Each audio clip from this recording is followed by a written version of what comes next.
All right, I'm going to show you this week a technique called faceting.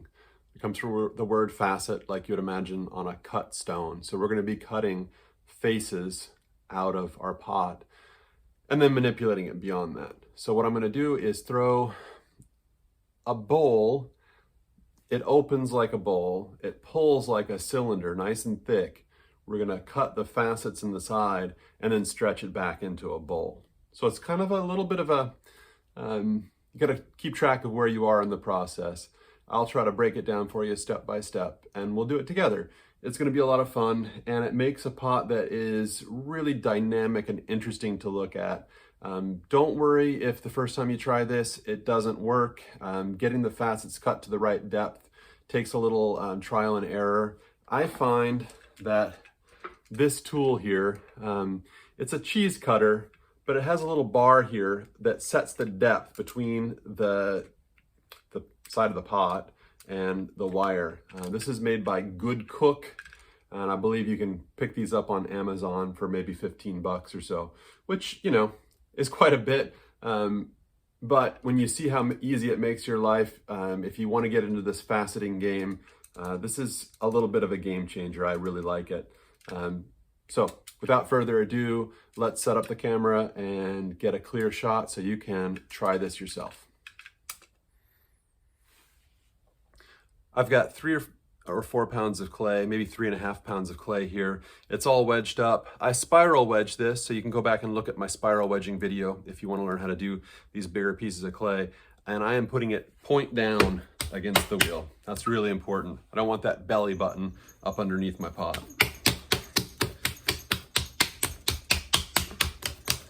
So bigger pieces of clay, I like to sort of pat it on center, make sure it's really stuck, and get a lot of the work done before I even get my hands wet. Let's center it up and open like I would for a bowl, and then we'll pause there and sort of talk about it. I want to make sure that it's centered fairly narrowly because I want this to come down to a nice narrow base, and I want to make sure it's pretty perfectly centered. So I'm going to take my time. I might actually take this up and down one more time just to make sure that everything's aligned and feeling happy.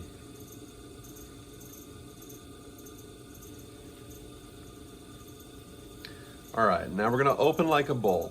For me, that means putting my left hand alongside the ball of clay and then pressing my own thumb down into the clay, keeping it flat so that it pivots down in and creates a conical opening.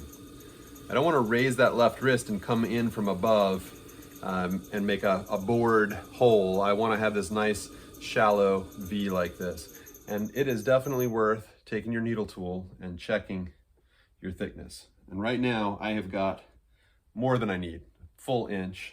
So that's fine, I can go a little bit deeper. I want to leave myself about a ½ inch in the bottom because I do plan on trimming this. I'll have to trim it on a foam bat, but it's worth it. I want to trim it. Now I've got a ½ inch, so time to go on to the next step. This is where bowls deviate from cylinders. I do not want to create a corner at the outside edge where a flat floor meets a side. There is no flat floor in a bowl. It's all curved.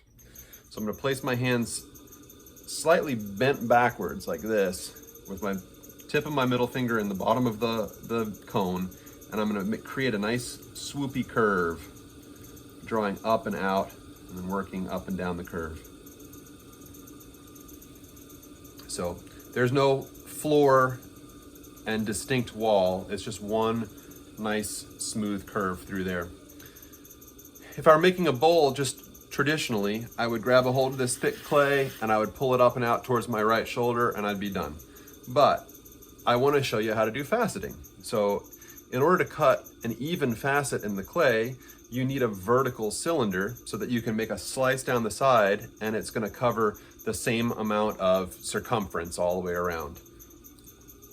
If you don't like geometry terms, don't worry. Don't turn off the video. I'm going to show it to you. I'm pushing in with my right hand. I'm not digging in with my left. And that's drawing the clay in. And now I'm going to let both hands work and pull this clay up. I'm being very, very conscious of the thickness of the wall. I need to maintain a nice thick wall because I'm gonna be cutting at least half of it away. So that was kind of my setup where I brought everything back in. It's looking like a cylinder, but there's no nice corner in the bottom. It's like a bowl down there. I am digging in firmly with my outside hand and getting a lot of this clay to move up into the wall. And now again, I'm being very conscious of leaving a thick, very even wall thickness. Now, it has flared outward a little bit, and that is okay. You don't want to fight it. If it's trying to go out a little bit, just let it go. You're better off coming back after the fact, putting your hands all the way around it and collaring it in. That way you have that complete encircling of the form that's going to let you draw the shape in, as opposed to trying to fight it from one spot, and that never ends well. So you may be looking at this and going, this guy's crazy, this is never going to turn into a bowl, but it will. You just have to believe. So I'm going to grab my rib and I'm going to dry off the outside of this pot. Scraping it clean. Just got my hand inside. Sometimes I use a rib inside. Kind of compress my rim just to make it easier to see the thickness of the wall. And I'm going to rib it one more time just to make sure it's nice and dry. The entire outside surface is going to get cut away in the process of faceting, so it's not super critical, but I just feel like it's easier to get those facets cut and get the cut pieces off if I'm not dealing with a lot of extra moisture. So I'm going to also clean up next to the pot. That's all going to get cut off too, but I don't want to leave places for it to get stuck and goobered. All right, so now it is time to pull out the Good Cook faceting tool. I've got it set to about 1/2 of the thickness of my wall, and that seemed about right, maybe slightly less than half. And you need a systematic way to cut these strips off the side of your cylinder. So I like to start using my bat pin holes as my north and south, and I'll cut those two cuts on opposite sides first. And then I'll cut the east and west, and then I'll cut everything in between. And that means you come out with 8 even facets down the side instead of 7.5, and you don't know what to do. So it keeps everything balanced. So I've got my bat pin here. I'm going to place the guide against the outside corner of the cylinder. I'm going to engage that wire, and I'm just going to follow it down. I keep my tool against the side of the pot all the way down to the wheel head, and then peel it away. It's important to clean that goop off after every cut so that you don't get stuck. Let me turn the wheel so you can see the first cut. So it's just a straight plane all the way down from the top to the bottom. And I'm going to turn the wheel now so that what was at north is now at south, so I have access to it to cut it. Straight across, cutting straight down, maintaining contact, gentle contact, but contact with the side of the pot using that little guide in the middle. All right, so north and south are cut. Let's cut east and west.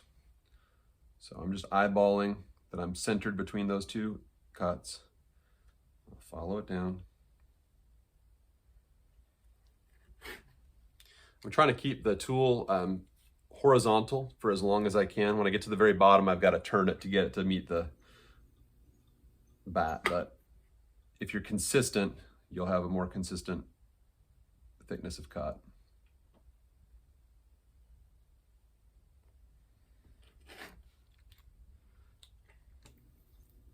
And with this depth of cut, you can see from one of these corners that the uncut corner is slightly smaller than the previously faceted face, and that's good. That means it's going to be really easy to cut these extra corners, the northeast, southwest, northwest, and southeast corners off. So I'm going to go ahead. I don't actually have to go opposite, opposite, opposite. These are all obvious what I need to cut. So I just center it on the remaining uncut face and slice my way down.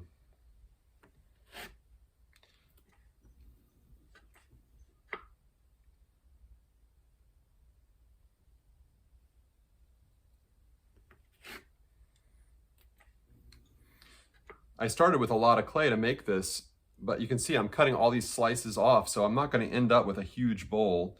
So if you want a bigger bowl, you got to start with an extra large piece.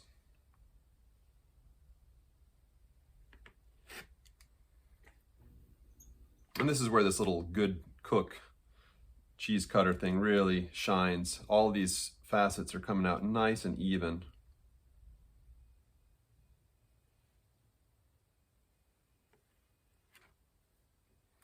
Let me turn it for you so you can see. So it's pretty much a perfect octagon at this point. And now I'm ready to turn it from this perfect octagon into a nice bowl. And that's not easy. I'm not allowed to touch the outside of this pot ever again. I've got to keep all those corners crisp.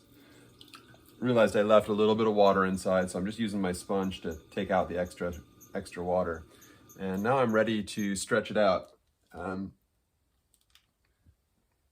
I like to do this with one of those Cheryl Mud Tool yellow ribs, and I just happen to have one of those right here in my slurry bucket. So I'm going to clean the goop off of it. Maybe scrape some goop off my hand. And I'm going to show you how to stretch something without ever touching the outside. It's important, if I want to stretch this into a bowl, to take the rim out first.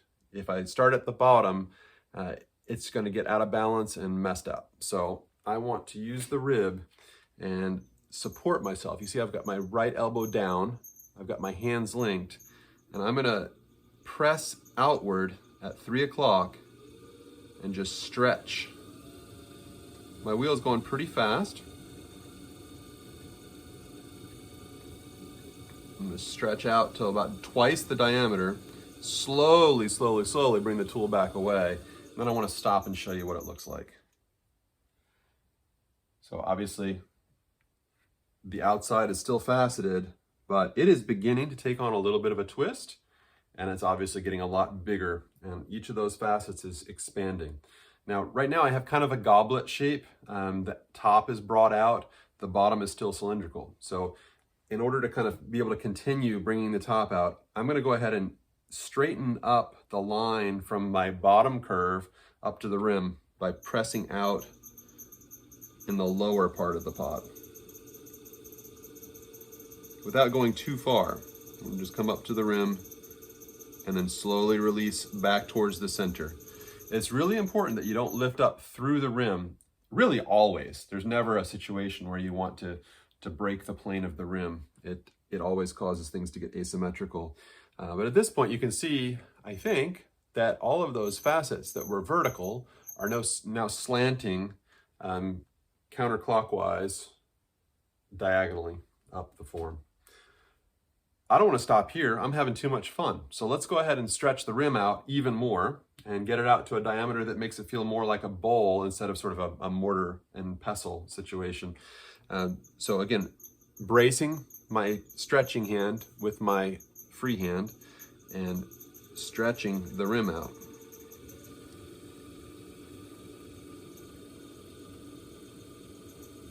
Taking my time, slowly releasing.